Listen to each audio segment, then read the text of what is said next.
WCBI News at 6 starts now. A family vacation turns into a shooting investigation in Noxubee County. Good evening, everyone. Thank you for joining us. Macon Police Chief Lucius Mason, says two cars from Chickasaw County were caravanning to the beach for a softball tournament early Sunday morning. He says the cars were traveling south on Highway 45, passing through Macon around 2:30 when a black vehicle drove up beside them and reportedly started shooting at one of the cars, hitting it 5 times. The vehicle then sped off. Police are now checking surveillance footage from nearby businesses to find possible witnesses and pinpoint exactly where this took place. This is something that's pretty odd, you know. If something like this happening in Macon or even Columbus, you know, you just don't hear about now. Memphis or Jackson, something like that, you know, big cities like that, yeah, but, you know, this is real odd for something like this to happen. Now, Macon police are leading the investigation, but they've called in U.S. Marshals for some assistance. If you have any information on this incident, call the Macon Police Department or Golden Triangle Crime Stoppers.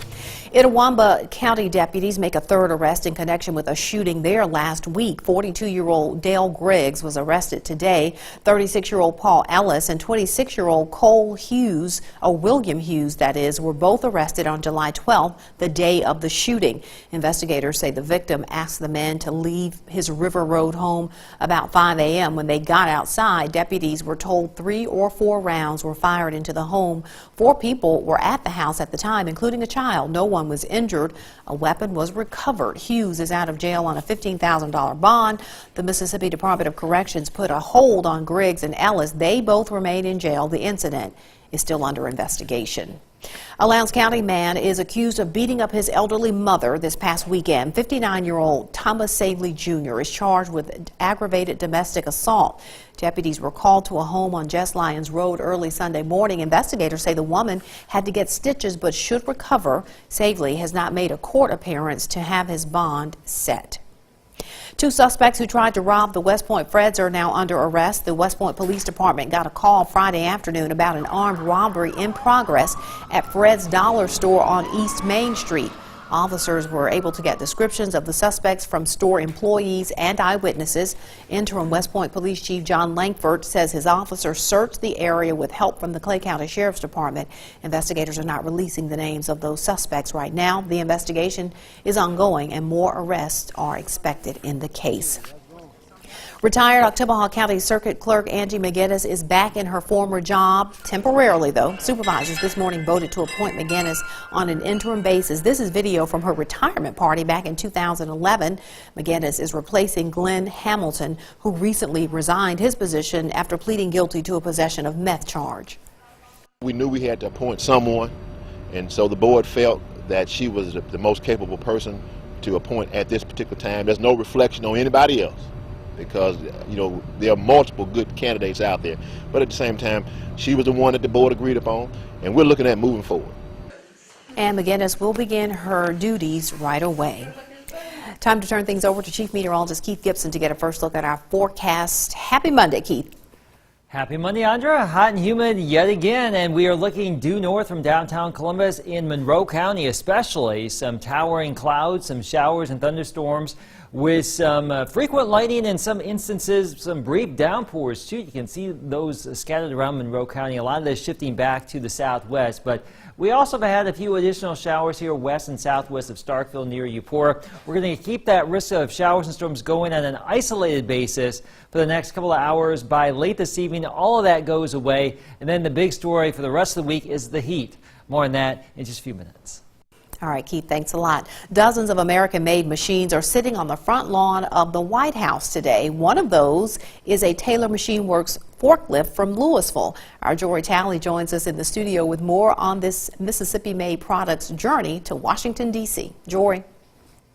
Andrea, it's all a part of President Trump's Made in America Week campaign. It's to highlight American-made products from all 50 states and to show Trump's support of homegrown manufacturing companies. One American company from each state was selected to have their product showcased on the front lawn of the White House. There was about 3 names submitted to the White House from Mississippi, And we were chosen of the 3, so that's an honor. We've got a lot of great manufacturers in Mississippi, but here we are, and we're chosen. So we're appreciative of that, very appreciative of that. Taylor Machine Works is celebrating 90 years of business in Louisville, which makes this national recognition even better. Celebrating a 90th anniversary. That's quite unique. And then in of itself, with this Made in America campaign, sort of be the representative product from the state of Mississippi in the celebration of our 90 years of business, that's really special for us. It's also special for the town. Mayor Will Hill says it's a proud Louisville moment. Here locally, we've celebrated 90 years of this business being part of this community, generations being impacted with their jobs. It's wonderful, and it's just great that we can celebrate Taylor so many times. I mean, oftentimes, they're just the quiet hero here providing jobs and keeping this community going. The company was notified about the honor late last week and had short notice to get their product halfway across the country. But luckily, the forklift didn't have too far to travel. How in the world do we, in a matter of a few days and through the weekend, get all this logistics handled? Just so happens one of our dealers had a machine working on rent, working for the Smithsonian. And it was relatively new and clean, and we were able to polish it up a little and drive it 4 blocks down the road to the White House. And 4 blocks later, here it sits. It's right in front of the back door of the White House, the South Lawn. Taylor Machine Works specializes in industrial lift trucks. CEO Lex Taylor says the company is still family-held and private, which is unique across the country. Andrea? Quite an honor for the family there. All right, today is a special day in the world of texting. We show you how you can add a little emotion to that next text message when we come back.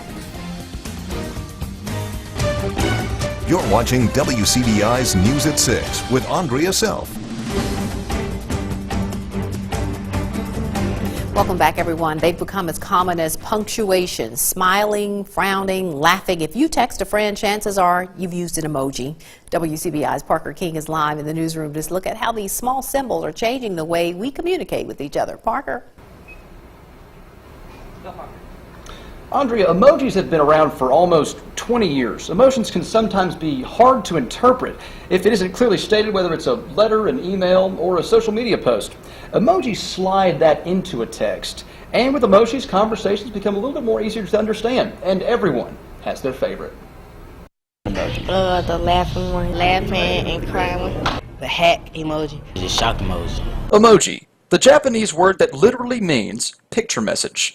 These little symbols have changed the way we communicate with each other, and since 2014, July 17th has been known as World Emoji Day to celebrate them. You know, so much of our communication is nonverbal. It's seeing the person react, it's seeing the look on their face, and you don't have that in text messaging. So you can imagine how hard it is to do in a very small amount of time.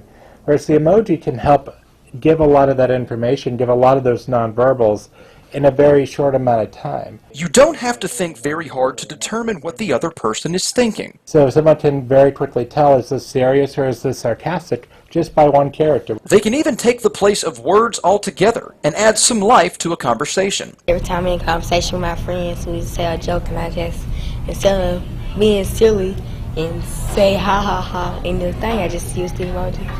It's even to the point where a conversation without them seems out of date. To me, when they don't use emoji, it kind of make the conversation boring.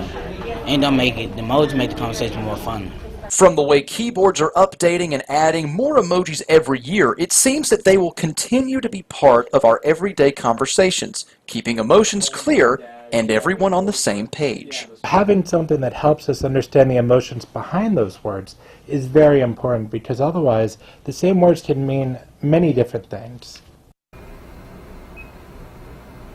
Emojis are even going to go even bigger, from our phone screen to the big screen with the new Emojis movie coming out later this month. So why July 17th as the day for the holiday? Well, if you look on your phone and scroll over to the calendar app, you'll see that the permanent date set on the calendar, July 17th. Andrea, back to you. All right, Parker, thanks so much. education on emojis. I like emojis. All right, 2 Lamar County towns are making sure local students don't experience that summer slide. Millport and Kennedy libraries kick off their summer reading programs today. It wasn't all books, though. There were some hands-on activities, too, like building birdhouses and painting. The McWane Science Center from Birmingham even joined in, showing off some experiments. Well, I'm excited about the magic thing tomorrow. Yeah. Some of the children have never really been exposed to reading or assembling or playing with others. So it's a very important thing that children know how really, really important reading is. And Millport's program runs all week from 10 to 12. The Kennedys wraps up on Wednesday. A live look in Tupelo shows those towering clouds to the south of Tupelo in Monroe County. We have warm temperatures across our area right now, low 90s, and it gets even hotter this week. More after the break.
Your First Alert Forecast with Chief Meteorologist Keith Gibson. Pop-up showers and thunderstorms out there this afternoon. We had a 30% chance of rain today going, and some of that's verified right now. You can see some of those showers west of Starkville a few minutes ago. Some of the stuff west of Starkville has dissipated. It's always nice, though, to see some of those pictures. Stay connected with us on Facebook, Twitter, Instagram, also weather at WCBI.com. So that's where, let's go to our Skycam computer. Thank you very much for advancing. Now we're looking to the north, and this is downtown Columbus, and up there where those clouds are, that's Monroe County, and we do have some pretty good thunder showers ongoing right now. But this is the visible satellite about 1:15. You can see our pop-up clouds we had around here today. And then some storms got going over here across northwest Alabama, and they put out this outflow boundary, that little line right there. And that's one of those mini cold fronts, and that is forcing some of the air to rise up and produce these little thunder showers and thunderstorms right now. So some brief downpours in Monroe County,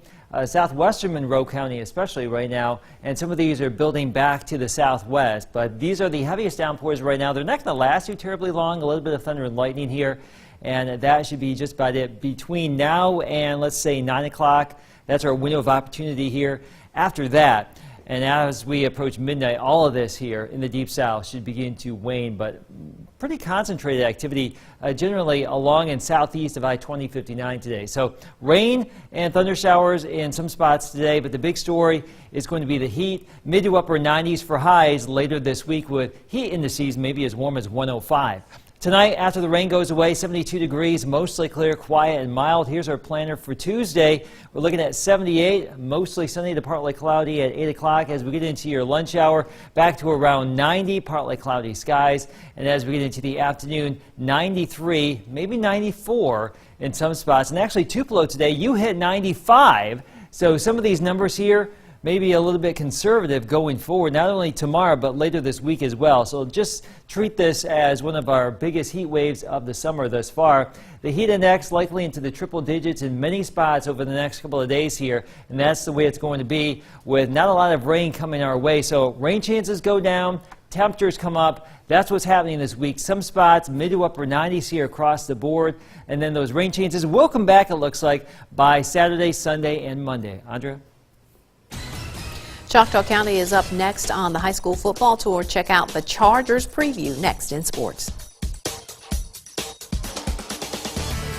WCDI Sports with Tom Ebel is brought to you by your local Ford dealers. Go further. The Choctaw County Chargers enter their 5th season as a program since the Ackerman-Ware consolidation in 2013. The Chargers missed out on the playoffs for the first time in program history in 2016, and a new head coach will lead the program this fall into a new division. The Choctaw County Chargers are stop number 29 on our high school football tour. WCBI's 60 Schools in 60 Days is brought to you by Toyota, Let's Go Places, and Emerson Animal Hospital, where your pets are family in West Point. It's a new era for the Choctaw County Chargers football program. Former Lafayette County defensive coordinator Ben Ashley takes over the team now and looks forward to the new opportunity. God led me and my family here, and just couldn't be more excited about it. Good community, good place.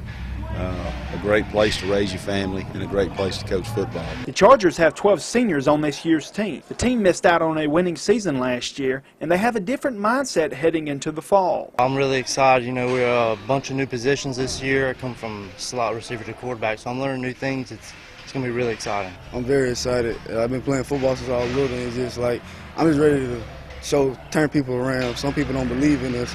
I really think we can turn the season around and do some really important things. I think we got a chance to be competitive right out of the gate. Have no idea what that means in wins and losses, but I feel like we've got some leadership with our seniors, and that'll go a long way. Good group of seniors. Coach Ashley accepted the new head coaching position back in February. The Chargers have learned a bit from his new system back in spring practice. They are really focused on learning more throughout the summer. He's a strong coach. If he was a player, he would be a big-time leader. So we really like Coach Ashley coming into the system and leading us to a winning program. He's a good coach. He just wants us to come out here and work hard and give us all, and he's giving us all, and we're going to do the same. The Chargers come over from the 3A South Division to the 3A North Division. They are very familiar with the teams in the likes of Houston, Aberdeen, and South Pontotoc. Now this team is eager for a new challenge in the division. I think it's going to be a good year coming in this new division because we're familiar with all these teams, so we should know what's going on and be able to go through this division pretty easy. I think parity, you look at that division and all those teams are, pretty consistent. It's going to be a challenge for sure, but we're definitely looking forward to the challenge and the opportunity to be in the North. You won't ever hear Coach Ashley talking about winning championships, but he knows what this team can accomplish this year to make it to the postseason and bring that mentality that he had during his time at Lafayette. If we do the things that it takes to get better from week to week, then we'll be in the playoffs. I feel like we'll have a shot at being one of those 4 teams to be in the playoffs. Choctaw County will open their season on the road at East Webster August 18th. On the high school football tour with the Chargers, Jonathan Flippo with WCBI Sports. 60 Schools in 60 Days with Choctaw County High School was brought to you by Ackerman Discount Drugs, Bank of Kilmichael, Mitchell Dental Clinic, and WFCA. Just a quick look at the high school football tour stops coming up. Hatley and Nettleton, a pair of Tigers, and then we have Houston and South Pontotoc. We'll have more on the schedule coming up later on WCBI Sports. We'll have Last Secure Forecast coming up next. Some lucky spots getting some rain this evening. Cherish that because we are going to be drying it out and really warming things up here overall. Mid to upper 90s, the forecast for the rest of the work week. Yeah, there could be a spotty shower, a thunder shower somewhere in there, but the next best chance would probably be Sunday and Monday. And Thursday and Friday, dangerously close to triple digits. digits. Very close. It's been a couple of years since we've actually hit 100 here, and we will be close. All right, and as always, plenty of water if you're going to be outside. That's always good advice. All right, that is the news at 6. We'll see you back here at 9 and 10.